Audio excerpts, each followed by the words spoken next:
How y'all doing today? My name is Aryan Arora, and we're back with the Only Child podcast. Here I got a very special guest today with over 2 million followers on all platforms, Brandon Dwyer. What's up, bro? Thank you for having me today, Of man. course, of course. Glad to have you. So we actually just picked up Brandon from the airport. Where did you come from? Fort Myers, Florida. Nice 3.5 hour flight. Yeah, so he goes to school out there, FGCU, plays out there. This is going to be grad school now. Yes, sir. I'm going to my 5th year this year. Okay, so how many years have you been at FGCU? This is my 4th year at FGCU, and I've got it's my 5th year in college, 4th year at FGCU. I started my career out at LaSalle University in Philly. LaSalle. Okay, so clearly you have a large fan base now. So tell me like quickly how that whole thing got started, because many kids look up to you now. So you became a viral sensation like really quick. So just explain to everyone how that all started. Where was the first time like that actually blew up to say like, okay, this is gonna be a real thing? Yeah, for sure. Well, when I first started, I had no aspirations to do this like full time, like as my job, or to get where it's gotten today. I started out. I moved down to FGCU in June of 2022. I spent the whole summer there working out, basketball, training. You know the whole thing. Mhm. You know the gig. And then in August, over that summer, I was calling my family. I was calling my friends because everyone's from Delaware, everyone's from Philly, everyone's from Maryland that I know, growing up with. I didn't mention this, but I'm from Delaware Mhm. actually, and Fort Myers, Florida is about as different as you can possibly get No, yeah. from Newark, Delaware. So I was calling them, telling me, "Yo, it's 95 degrees, there's palm trees.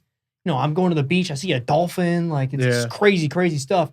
And I felt like they weren't really getting the picture. They weren't really understanding what I was seeing and kind of what I was experiencing. So Mhm. I decided to do POV style day in my life videos where I would just walk around with my phone, take like 3, 4 second clips of what I was doing, and I titled it "Day in the Life of a D1 Basketball Player at FGCU Day One."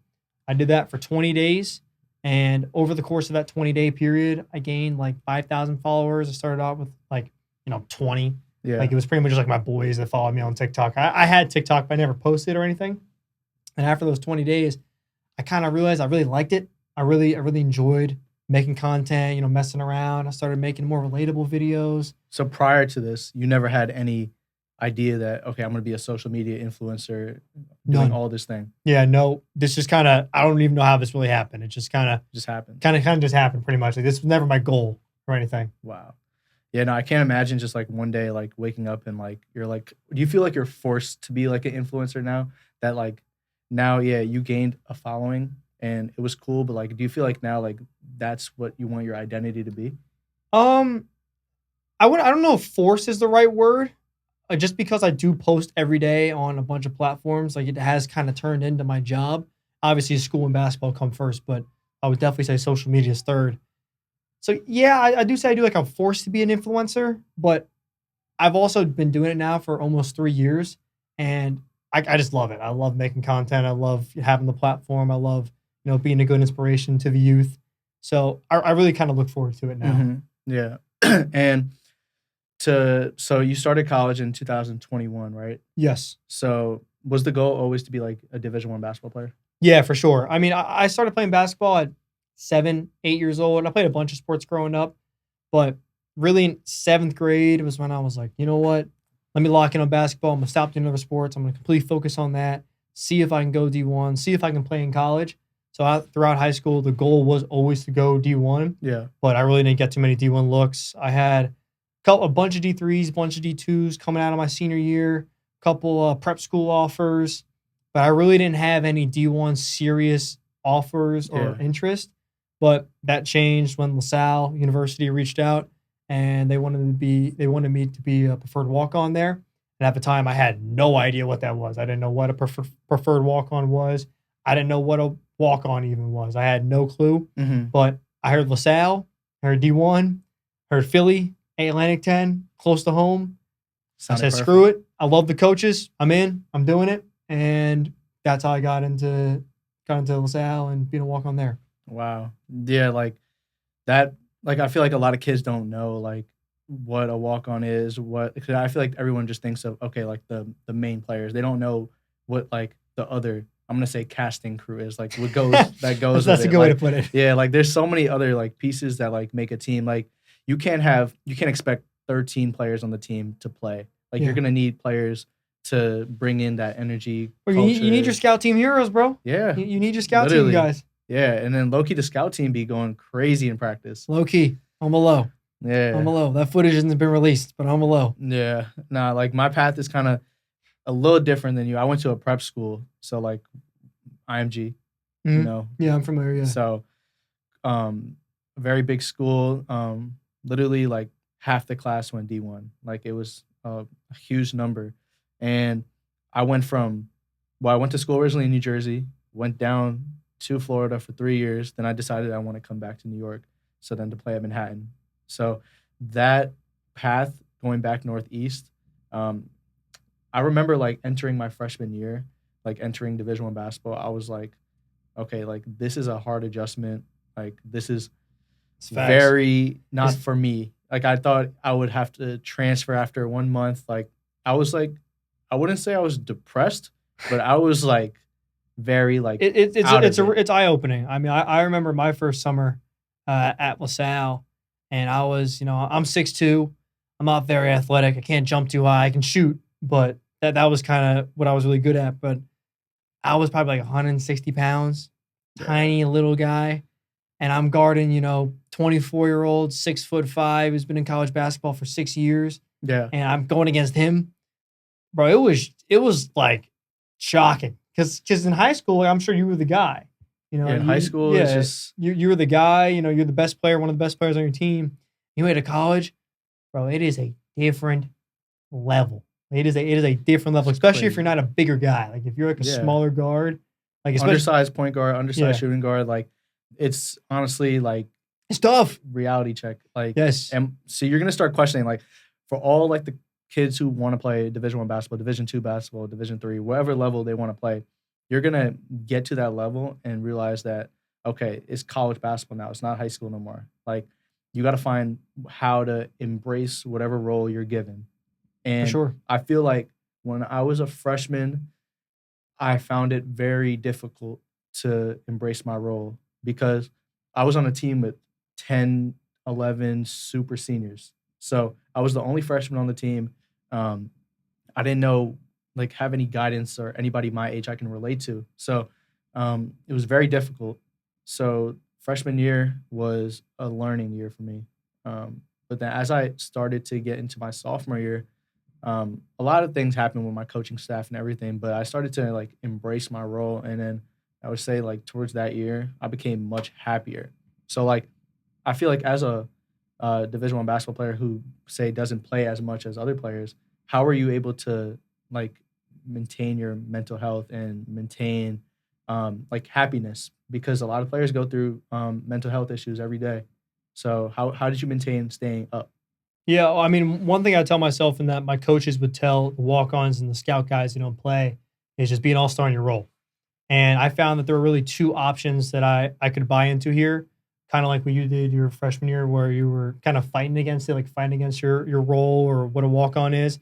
And I kind of realized that for me to survive, I'd have to buy in and find happiness in not playing or in my role where I'm the energy guy on the bench. I'm the energy guy in practice, which I was cool with. Like, I was cool with that. And once I became really okay with that and comfortable in my own skin, that yes, I'm gonna go travel, you know, 8 hours to a game where I'm really probably not gonna play. I'm not gonna contribute, but I am gonna contribute behind closed doors. I'm learning the other team's plays. I'm walking through the other team's plays. Helping rebound in layup lines. I'm giving good energy on the bench. I'm dapping up guys, keeping energy high, keeping morale high when we're down. Whether we're down or up, keeping morale high. So I think I just kind of realized that I'd have to buy in to that specific role, and it was either I was gonna buy in or I was gonna have to transfer and probably go D2, D3. Hmm. And I think that's a lot of the reason why after my first year at LaSalle, we touched on this a little bit on the car ride here, where my head coach actually got fired at LaSalle. And, I'm a freshman walk on. I have no game film, like literally no game film. Well, I got Yeah. in one game I missed, so I can't really use that. I can't really use Yeah. that film. I've got a little bit of practice film, but nothing crazy. It's really just catch and shoot threes, a lot of threes. Nothing that could get you an offer somewhere. Nothing is getting me an offer outside of me saying I was a Division I player at LaSalle. One of our assistants at LaSalle at the time, Pat Chambers, got the head coaching job at Florida Gulf Coast, and he ended up bringing another one of the assistants at the time at LaSalle, Kyle Griffin, to Florida Gulf Coast to be his head associate. And they reached out to me and said, "Hey, Brandon, do you know what you're doing next year? Do you have any idea?"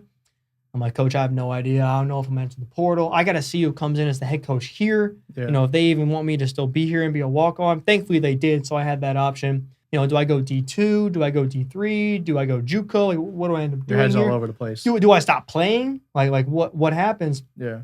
And they, I was lucky enough to have them offer me an opportunity to go down to Florida Gulf Coast and be a preferred walk-on there. And pretty much as soon as I heard that was plan A.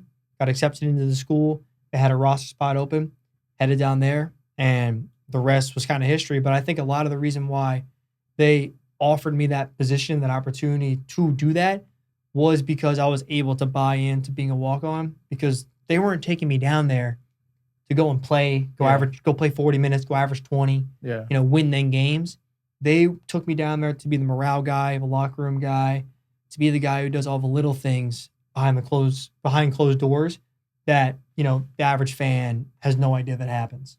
Yeah, no, for sure. And when you got over there, that's when you would say, like, your TikTok fame started? Would you say that? Yeah, well, I didn't post at all before FGCU. So that's when I really started posting, when I was at FGCU. And my coaches were supportive of it. And it just kind of steadily has been on an incline over the last 3 years. Yeah, no, like, that's crazy because coaching changes, many things that are out of your control happen when you're a Division I college basketball player. Like, my story was crazy. Like, my coach got fired 2 weeks before the season started. What year is this? Freshman year? This is my sophomore year, so Sophomore year? 2022. So yeah, like, everybody didn't know what they were doing. Some people entered the portal, some people stayed. I actually ended up transferring out to a school in California, and honestly, I just did not like it. Like, fair. Yeah, fair, like, fair enough. LA was cool. You say how it is, bro. You didn't like it. LA you was didn't cool, like it. but the coach, man, he was not it. So the coach at Manhattan gave me the opportunity to come back.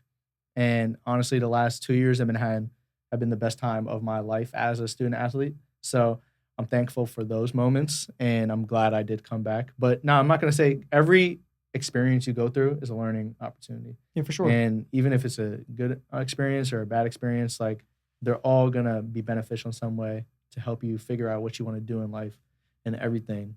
But yeah, back to, like, when you started making content now, many people know you as the kid who has not scored, road to 1 point. I knew it was coming. Road to 1 point. I knew the question was coming. Yeah, so tell us how the road to 1 point idea came about, and what's the next step with this? Yeah. Well, the next step is a score. I got to score first. I got to score. So that's the next step. But how it came about was, so I mentioned how I started doing the Day in the Life series. I did that for 20 days. I moved to relatable content where I did just, funny basketball skits. I swear I've been in every single basketball scenario possible. I've been the worst player on the team, the best player on the team, loved my coach, hated my coach, been injured.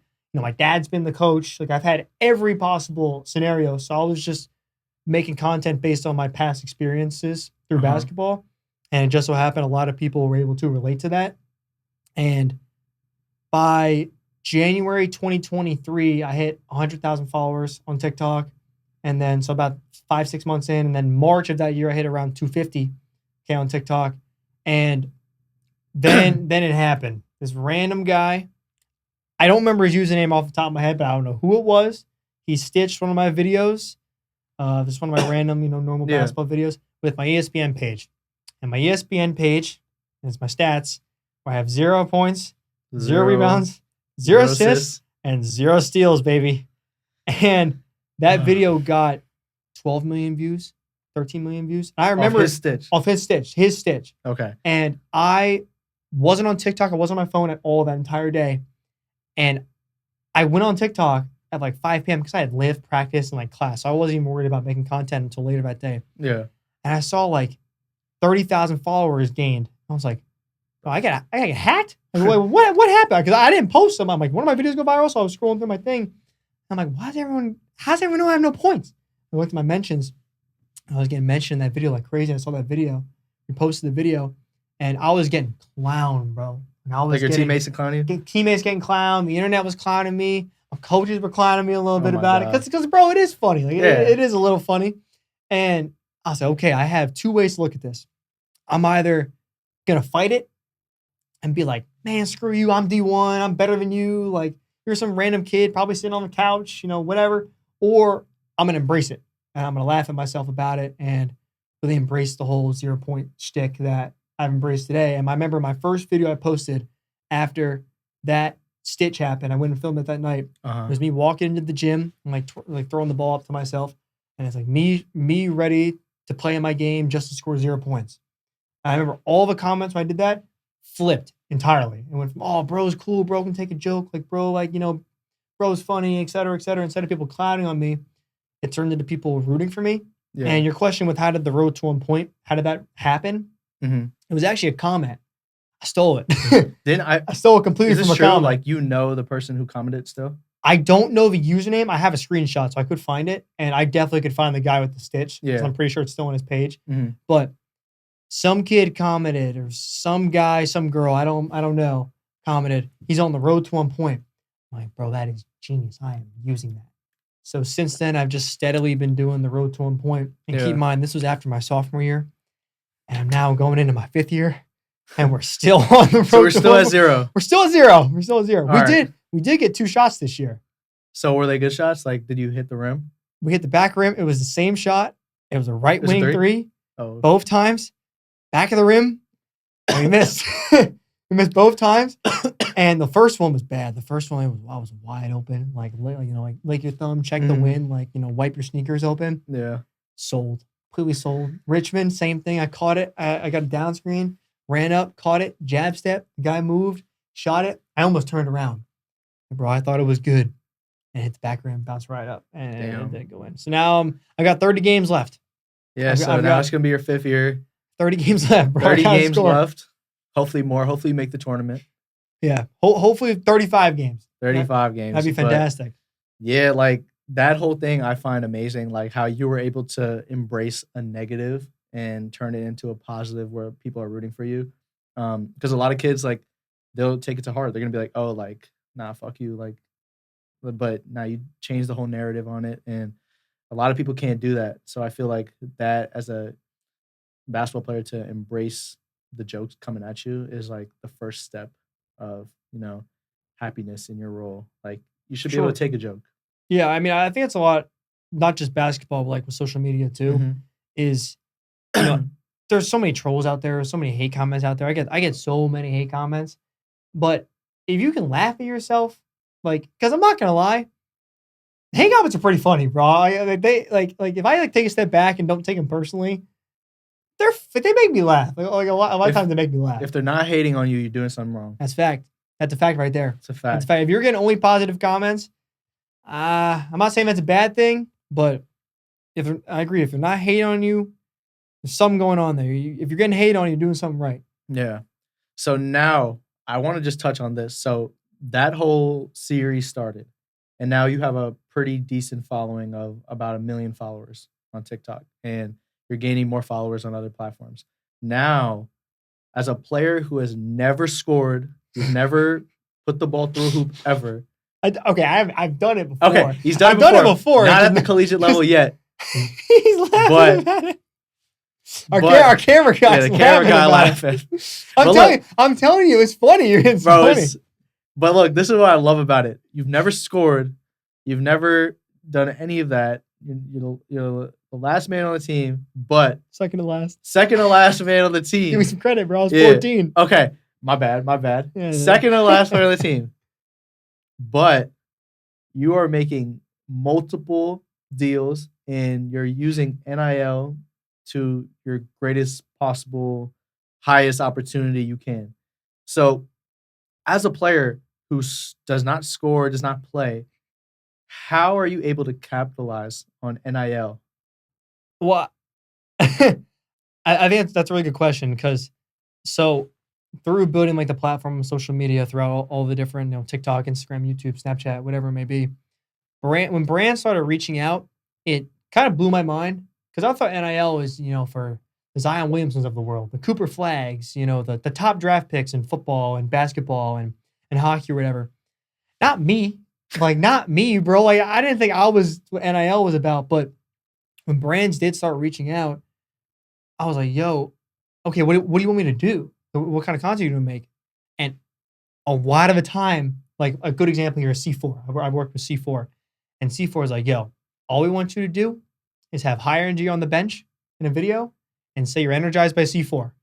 And I'm like, that is genius. I'm like, that is so smart. So then I made that video and I'm like, that was great. Another brand that reached out was Dick's Sporting Goods.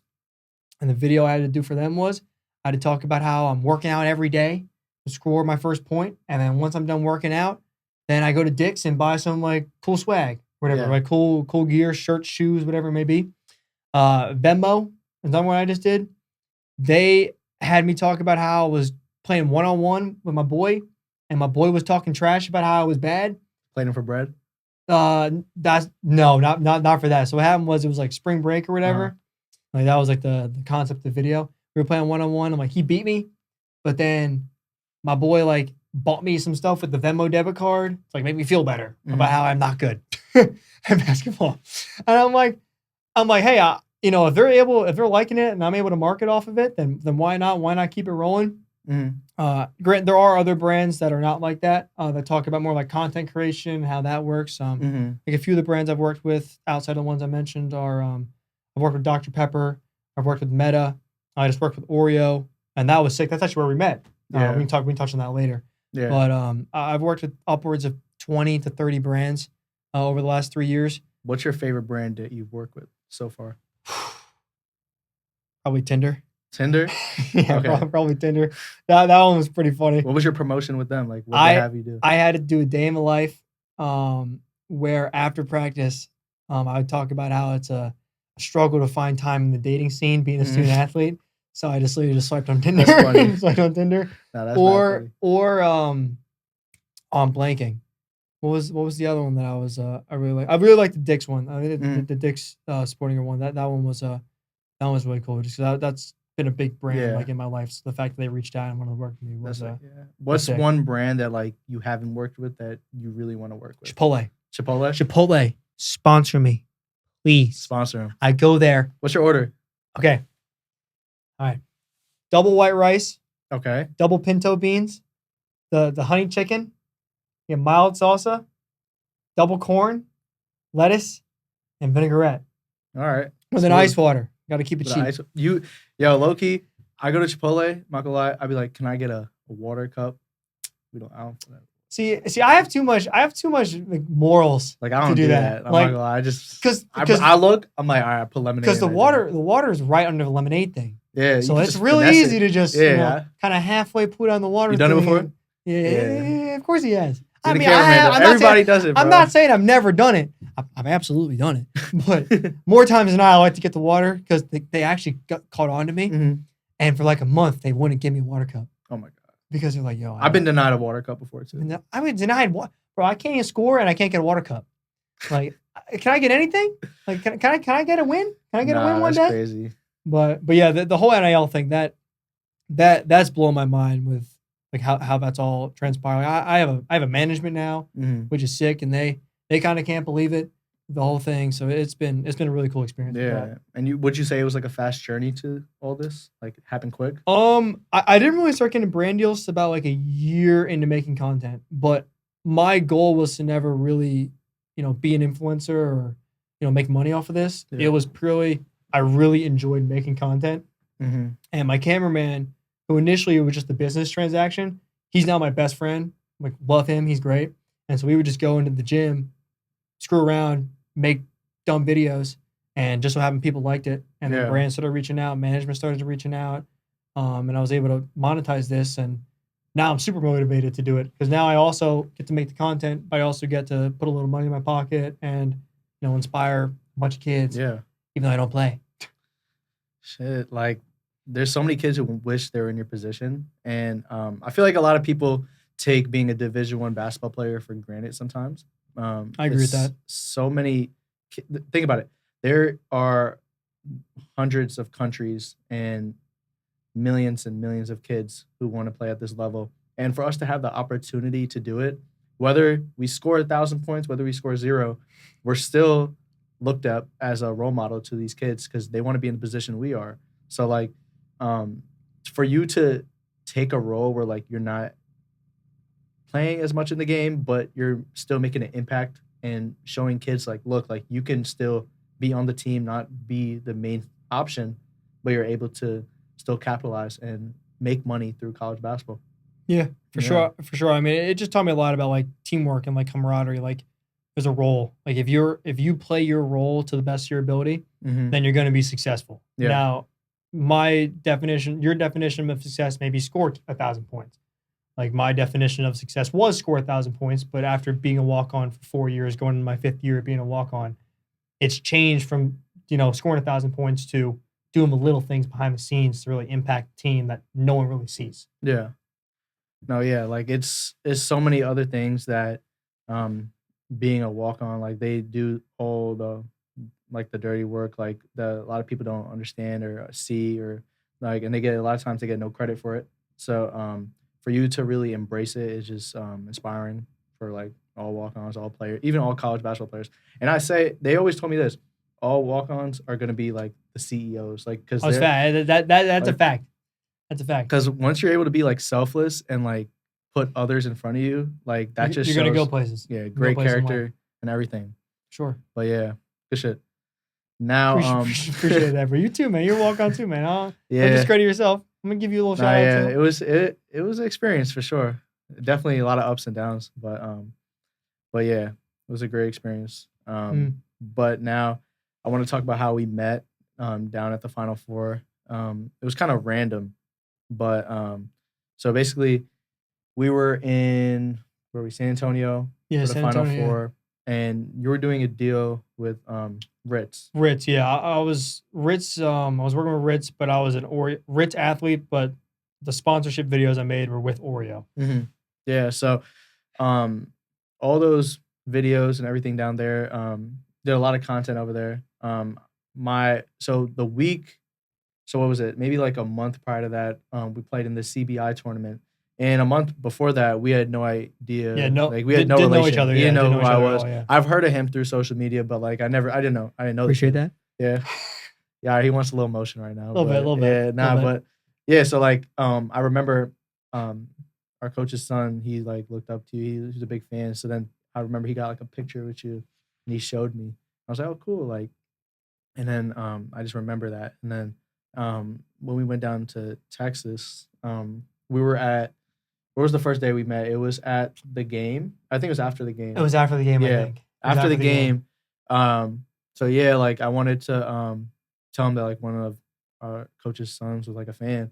So then I was like, yeah, telling. Then we just started talking about like life, basketball, everything, and then we connected. And the following day, we went to, or the 2 days later, we Yeah, went it to. was like the Final Four, not the Final Four, the national championship like pregame, Yeah, it was like like party some. or something like that. Yeah, It was this big outdoor event. yeah, It was some outdoor awesome. event, amazing event. Shout out D Hack brought me to it. Yeah, it was a great event. But yeah, we just connected over there, and we just had a lot in common, like just interesting conversations. And yeah, like I felt that what he does, what you do on social media, and how you like inspire everybody and make these videos was amazing. Well, And thank you. I appreciate that. yeah, not for sure. But yeah, I thought it was cool how we met because we did see I saw him play like what 3 weeks prior to that, and but we got kicked out in the first round. That was basically a vacation for us. We got kicked out in the Yeah, second round. second We beat round. Army and then we lost Cleveland State by 6. I didn't play another game. Yeah, we beat Army in the regular season. Crazy game winner, bro. Really? Yeah, shout out Wes. Crazy game winner.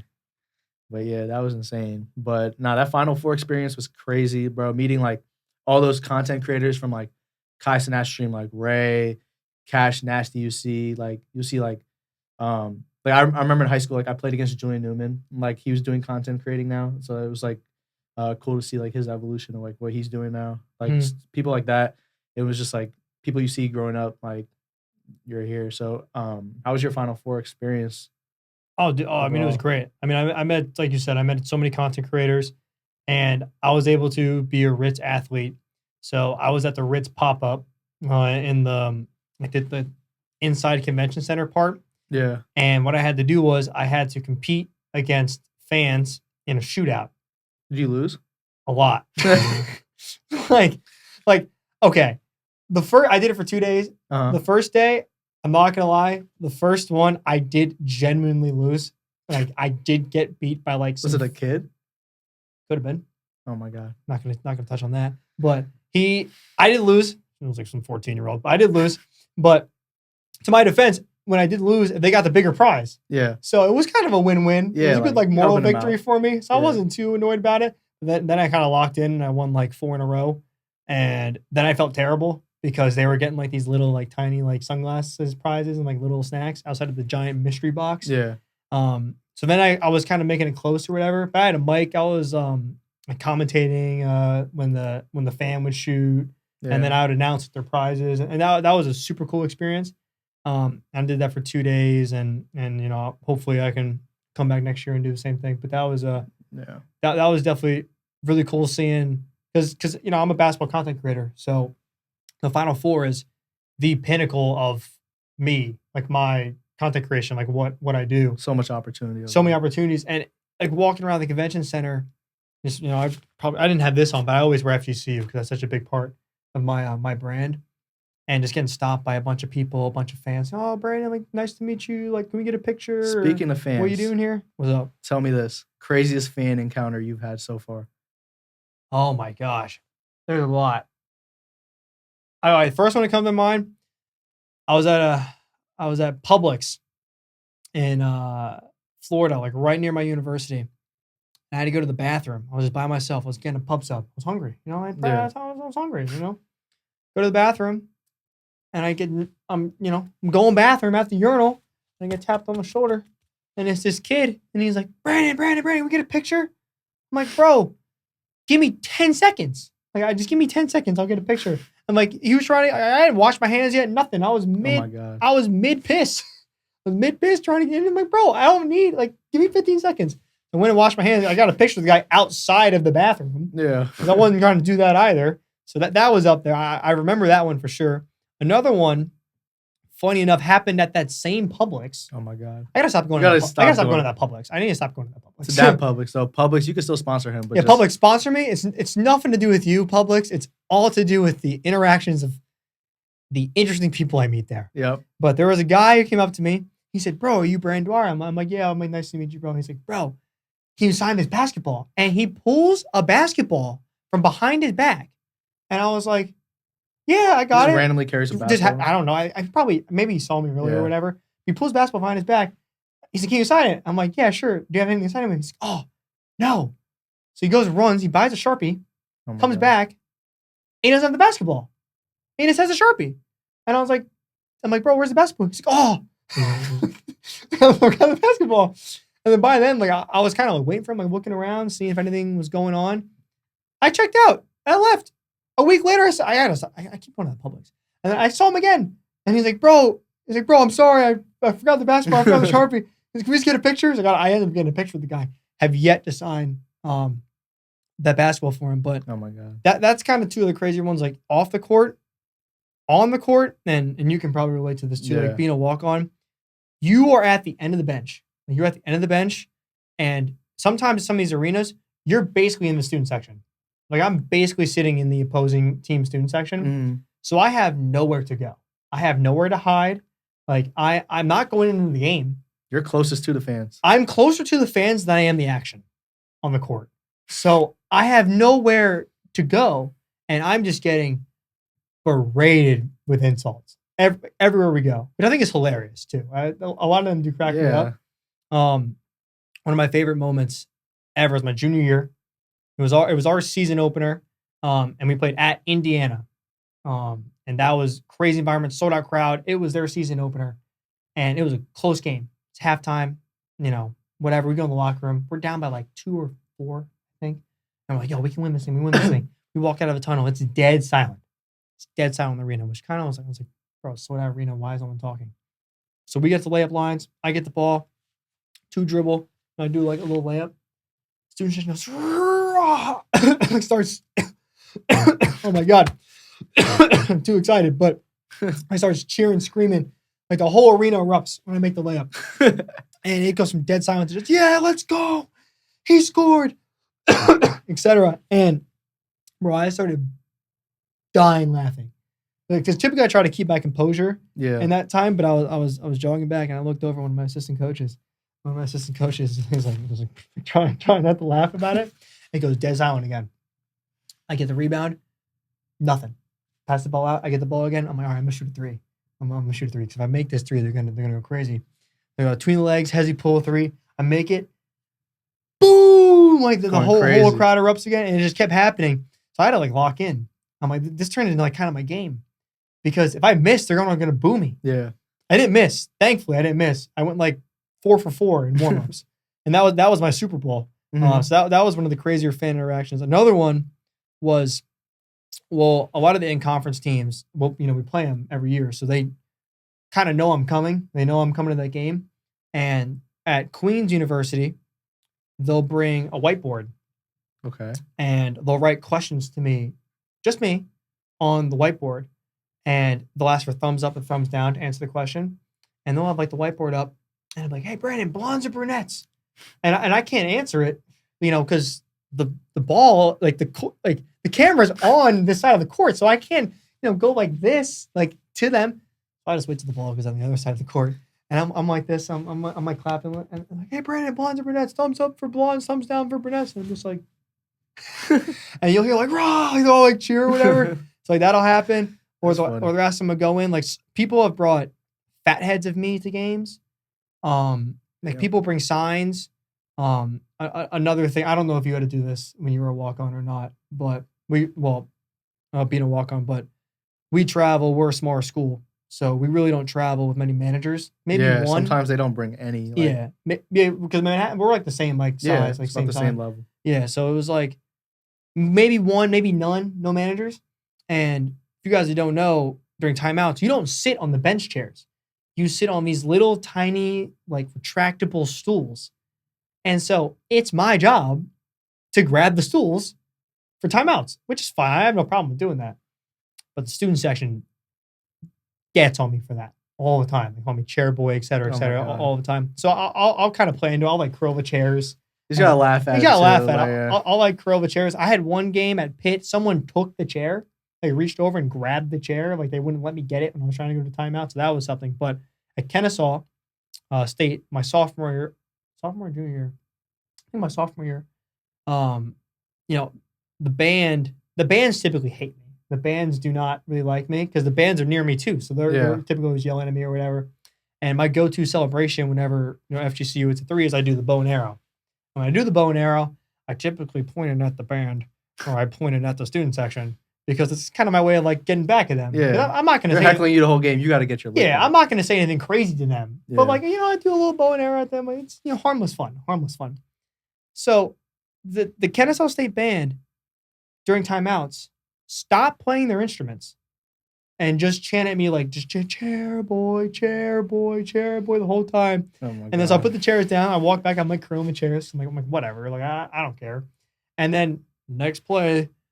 Kennesaw brings the ball down, hezzy pull 3, and the entire band just is a barrage of arrows. Like they just do this directly at me the entire time. And I'm like, bro, like I will say like, it doesn't really bother me because like, it is pretty funny. Yeah. Like it does make me laugh. You just gotta enjoy like them doing that. That means you're doing something right. For sure. Yeah.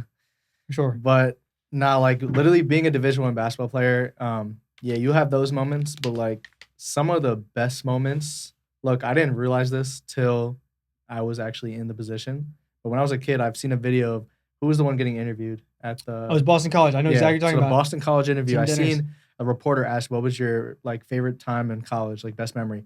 Bro starts crying and he's like I'm gonna miss eating with the team. I'm gonna miss like team dinners the That's most, facts, bro. That's bro. facts. I loved. Look, I'm a big foodie, bro. Like I love eating. Like, bro, I look forward to like just jokes with the team, like eating, just talking about random stuff. Like that is like the memories that you're gonna remember for like forever. Because those memories just build into like more of a brotherhood, and you just talk about whatever you want. Mhm. And yeah, like I really appreciated those moments. So like that's my favorite memory. But what would you say yours would be? I think I agree with that too. That's the team dinners, you know, pregame, postgame meals on the road, Uh-huh. whatever. Like those are definitely some of my favorite moments. I think traveling back from an away game, like the moment the buzzer sounds and you win to when you get Yeah. back to campus, those are probably my single favorite moments. In my sophomore year, we flew out to California and played USC, and we upset them and beat them at their place, and that was awesome. Like that was just an awesome experience seeing how everyone was so pumped up. You know, we won, and Yeah. just all the jokes that come out of that. Everyone's so lax, everyone's so happy. I agree the team dinners are up there, but I think just that travel aspect of Travel's the fun. hotel the night after too, because Bro. we don't charter, like Yeah. we don't charter much. Like we take connecting flights or whatever, we bus, and we typically stay the next night, just chilling in the hotel with the guys. Like after a big win, and you guys are all messing around, doing Yeah. whatever, saying whatever. Like that's definitely up there. It's one of might be my Yeah. favorite moment. Yeah, no, I've had some funny hotel things, bro. This year, like a bunch of like the little freshmen and sophomores, like they'd come into my room, like pour water on me when I'm sleeping, bro. Like this is like the night before a game too. Like they were bugging. But shout out to them, bro. I love them. But bro, that shit was so annoying. I'm not gonna lie, but yeah, like those experiences, like off the court experiences, like I love like going traveling. Like we had I was able to go to the Bahamas, London. Next year I'll be going to Hawaii, Yeah, good for you. LA. Yeah, Yeah, good for you. you're going where? Yeah, Alabama. Alabama. So like have fun there. I'll But try. It's not. yeah, It's not the Crimson Tide. It's Northern Alabama. yeah, nah, you'll have some fun there. Hopefully you win. Yeah, if we win, we'll have Hopefully fun. you score. That'd be well. Hopefully, I just score in general, bro. I'm running out of time here. I will You got say 30 games. You the good. most annoying part about going through a season and not scoring is the 9 months between the last game and the first game, Uh-huh. because I can't do anything about it. Like, I mean, I can work out, I can like get better, but there's no games. Yeah, like you I just want to can't get change in. my page. I can't change the page. And a lot of time, like, being a walk on, it's not in my control really whether we get in the game or not. It's the guys who play. It's because You gotta start telling them, yo, go do your thing for I can score my point. I will say my teammates are very supportive about it. Like they know like I'm trying to score. They know the whole road to 1 point thing. And they know too, like, yo, if you're the guy that passes the ball or you're the guy that sets the screen, you're going to be beloved like by the internet because you help me, you help, give yeah. me get my point.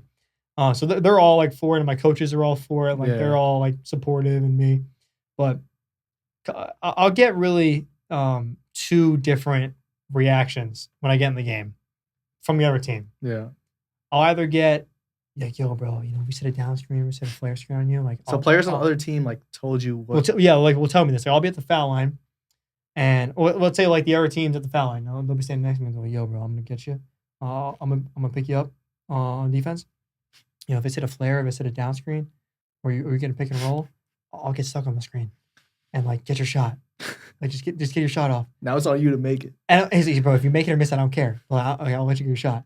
So I'll either get that, or I'll get the complete opposite, where I get You're not scoring on me. You're not, yeah, that You're not scoring you're on not me. scoring on me. I'm getting elbowed Oh in my the God. ribs. I'm like, bro, I have sat down for 2 hours. I am ice cold. I'm not very explosive. I'm not gonna blow by you, bro. Like, you don't need to face guard me. He's like, elbow me in the ribs. Like, you're not scoring. Like, bro, I want you to get your point, but you're not scoring on me. I remember we played Stetson at home, and it was like minute 30 left in the game.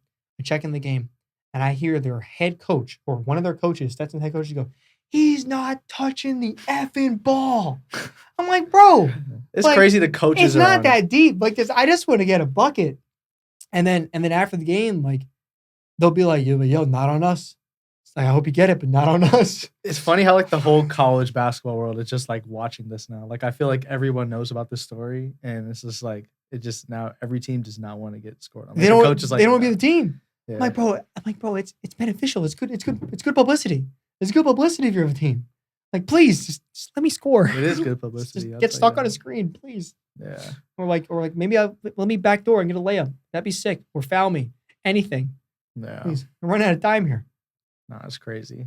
Mm. But you know how you said like the winning feeling of like coming back to a game, bro. Just like I just thought of this. Like when we lost to Ryder one year by 40, and they shot I think 70+% from the field like overall throughout the whole game, and we lost by 40, and we had autograph signing as a team right after the game with our Oh jerseys and man. everything. So there's literally tables right next to the court, bro. Imagine getting losing by 40. Walking to the tables, every player has to sit and sign autographs, and then you'd have like little kids say like, "Oh, great game, like good job." Yeah, Oh, not a I'm great like, game. bro, we just lost by 40, 40. bro. It's not a great But game. yeah, It's like got 40 piece, bro. It's not a good game. yeah, like it was just I just thought of that 'cause I just thought that was pretty funny. But yeah, like those moments, bro. I'm gonna remember that one forever. I'm not gonna lie. If I got 40 piece and I had then signed, a bunch of little kids' jerseys, I don't think I'd forget that either. Yeah, we was not in the mood for that. Yeah, I can imagine it, bro. That's another thing too. Like sometimes like we'll go on the road and like we'll lose a game, but I'll know I have fans at that game, and like even though I'm really mad like that we lost, like I know that there's people out there that came to see me after the game. I'll go out there and like make sure I put a smile on my face and Yeah. talk to them and get a picture with them or even like make a TikTok with them or whatever. Just because I know like they could have driven a good way or they're going out of their way spending their money Yeah. to meet me after the game, not see me perform, just meet me like Yeah, they after just the wanna game or meet you. whatever. Like that's crazy to me. Like that's mind like blowing to me. Little Jimmy in Kentucky. Man, look, he's Um, looking up to you. Yeah, like that's awesome. I like. That's why like if someone comes up to me and asks for a picture or asks for an autograph or asks for anything, well not anything, but like normal fan interaction, Yeah. I'll never turn that down. Yeah. I'll never. Or even like the kid in the urinal I talked about earlier. Yeah.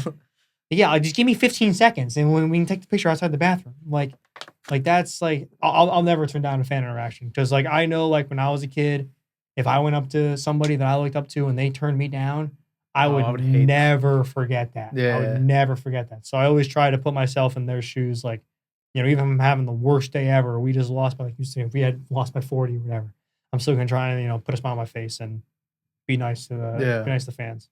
That's what's up, bro. Good character. Appreciate that, bro. Yeah. Appreciate that, But bro. nah, that's like for those kids who like, for example, like travel to come see you, like, bro, like these kids literally like watch your videos all day, like they want to meet you. What would you say to like a kid like starting off TikTok, for example? He wants to like be a content creator. How would you say like what's a great way to start? And I know in the car you told me like, like you're gonna keep failing. You just gotta keep going. But just add on to that and say like how can you start your journey on being a content creator? Yeah, for sure. I mean, I started out doing day in my life videos. I did a 20-day day in my life series, and I found that to be very beneficial to getting past the early stage of getting followers and kind of breaking through. But the two main things that I would want to tell somebody starting out doing content, whether you're doing basketball, whether you're doing anything, any type of content, actually, I want to say three things. Don't quit because the odds are you're going to get no views in the beginning. I got no views in the beginning. I get like 1,000 views on a video. I got nothing. 1,000 views, 90 likes. Mhm. And that video maybe took me all day to make. But because I didn't quit, I was able to keep going, slowly build more into the algorithm and then gain a following. So don't quit. Be consistent. Post every day. I try to post at least 2 times a day. I really shoot for 3 every single day on all platforms. TikTok, YouTube, Instagram, Snapchat. I try to post at least 2 to 3 times every single day with not missing a day. I don't think I've missed a day in a long time. It's been a long time. I don't remember the exact amount. And the third thing is be yourself, because if you're putting on a character, now if it's worked for some people, I found it didn't work for me. I wanted to really be myself on the internet. I'm just kind of a goofy guy. I like to laugh at myself a lot. I'm going to be honest about how I don't play and be honest about my basketball situation. I'm not going to sugarcoat that in any way. So I said, just because if you're going to be yourself, it's going to be way easier to make content that you enjoy and you want to put out there because you're portraying yourself as who you are, rather than portraying yourself as a character. So I would say, don't quit, be consistent, a call. I'm gonna silence that. Um, and be yourself. What's that? Like it. Yeah, 'cause I feel like now a lot of kids are trying to be like social media influencers. Like I feel like life is on your phone now, and it just yeah, like a lot of kids get inspired by you. So I feel like um for you to like share that with them would be beneficial. And it's possible. Like, bro, you can literally be you could be the best player, you could be second to last on the team. There we Like go. There we go. Second to last, yeah, baby. it doesn't matter where you Let's at. go. I got you. Let's go. It doesn't matter where you at. It just matters on how you embrace your role, and no one's gonna hand anything to you. Like I bet you didn't get any handouts doing this. Like you did None. this, you built this from the ground up. Like this Mhm. was all you. So it's like you got to bet on yourself.